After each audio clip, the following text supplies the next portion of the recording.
ನನಗೆ ರೈತ ಅಂದ್ರೇ ಖುಷಿ ಆಗ್ತದೆ. ಇನ್ನು ಕೃಷಿ ಜಾತ್ರೆ ಬಗ್ಗೆ ಕೇಳಿದ್ರೆ ಎಷ್ಟು ಖುಷಿ ಆಗಬಾರ್ದು, ತುಂಬ ಖುಷಿ ಅನ್ನಿಸ್ತದೆ.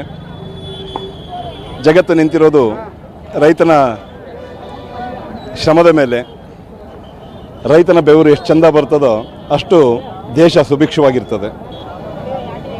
ಬಸವಣ್ಣವರು ತನ್ನ ವಚನದಲ್ಲಿ ಹೇಳ್ತಾರೆ, ಕೃಷಿಕೃತ್ಯ ಕಾಯಕವ ಮಾಡುವ ಸದ್ಭಕ್ತನ ಪಾದಂಗಳ ತೋರಿಸಿ ಎನ್ನ ಬದುಕಿಸಯ್ಯ.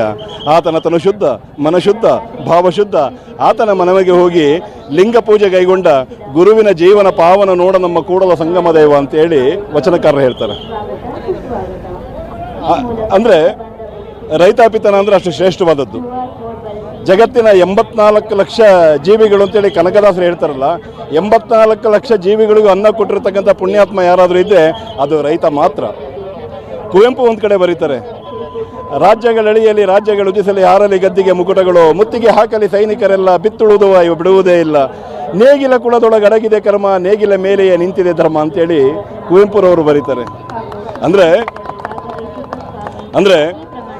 ನಾವೆಲ್ಲ ನಮ್ಮ ಧರ್ಮಗಳು ಎಷ್ಟೆಷ್ಟು ಶ್ರೇಷ್ಠ ಅಂತ ನಾವೆಲ್ಲ ಅಂದ್ಕೊಂಡಿದ್ದೀವೋ, ರೈತನ ಕುಳ 3 ವರ್ಷ ನೇಗಿಲ ಕುಳ ನೆಲಕ್ಕೆ ಹೋಗದಿದ್ರೆ 3 ವರ್ಷ ಈ ಜಗತ್ತಲ್ಲಿ ಯಾವ ಧರ್ಮನೂ ಉಳಿಯೋದಿಲ್ಲ. ರೈತ ಇರೋದಕ್ಕೆ ಜಗತ್ತು ಬದುಕಿರೋದು, ನಾವೆಲ್ಲ ಬದುಕಿರೋದು. ರೈತನ ಆಶೀರ್ವಾದ, ರೈತನ ಕರುಣೆಯಿಂದ ನಾವೆಲ್ಲ ಬದುಕ್ತಾ ಇದ್ದೀವಿ. ಅಂತಹ ಸಹಸ್ರಾರು ಪುಣ್ಯಾತ್ಮರ